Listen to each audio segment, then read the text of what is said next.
Hello, I'm Paul. This video is for my artist friend Madalena, who asked for tips to improve her playing of the arpeggios in bars 13 to 20 of Chopin's Polonaise Opus 26, number 1. I understand Madalena chose the work as part of her grade 8 piano exam. Here's the short section in question. Notice it has a 3-part crescendo overall.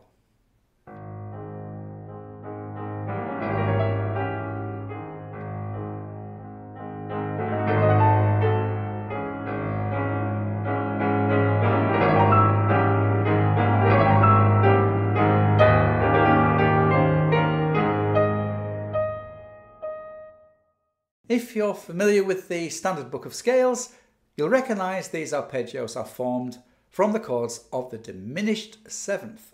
The first is A flat, the second B flat.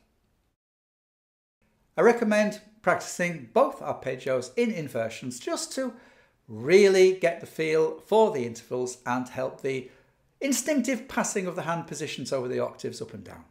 Practice both 2 and 3 octaves.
The better you can cover in one go the shape of the notes to play as a chord in advance, the easier and more accurately you'll play these notes at a fast tempo.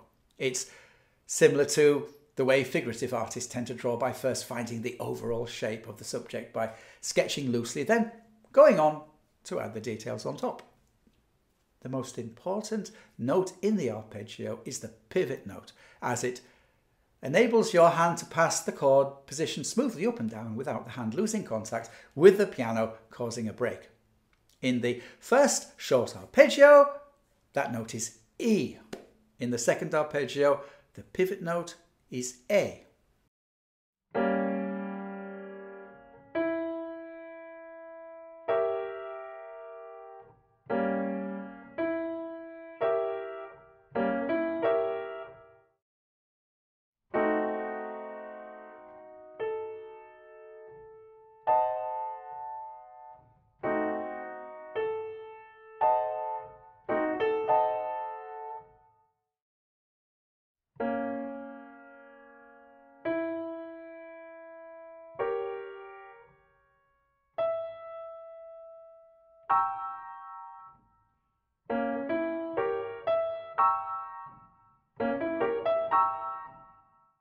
Practice finding the shape of the chords.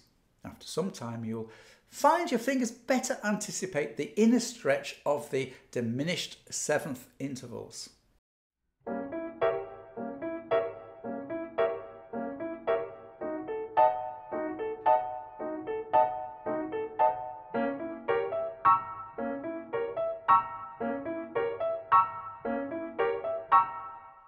Then practice these arpeggios as written, adding the crescendo in staccato.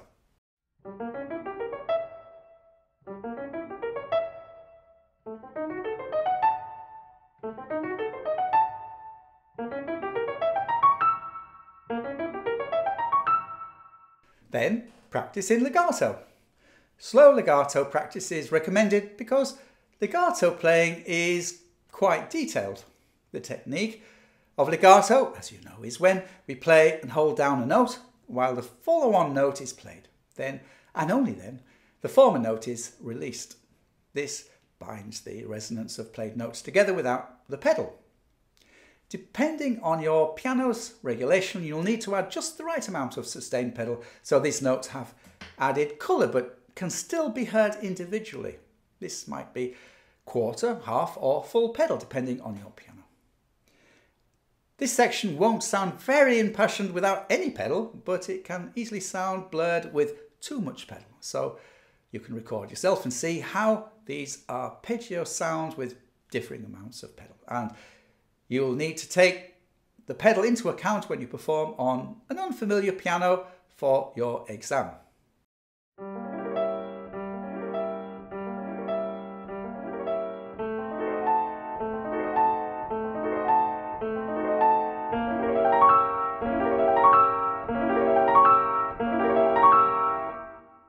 Lastly, make sure you don't understate the first or lose the last note of the arpeggio in the heat of performance. They are the most important notes to the listener, so really pay attention to them in practice. How quickly you play this section will depend on your technical confidence, of course. To me, the bass G sharp is the hardest note to play in this section, as you have to make a giant leap down to find it. When I play this section, I find myself glancing down at this bass G sharp on the left and let the arpeggio on the right play itself with the muscle memory of the chord shape without looking. Well, those were some very basic practice tips. I hope you found them helpful. If you'd like to listen and watch the whole of Chopin's Polonaise Opus 26 No. 1 in an overhead keyboard view, click on this video. Thanks for watching. See you again soon.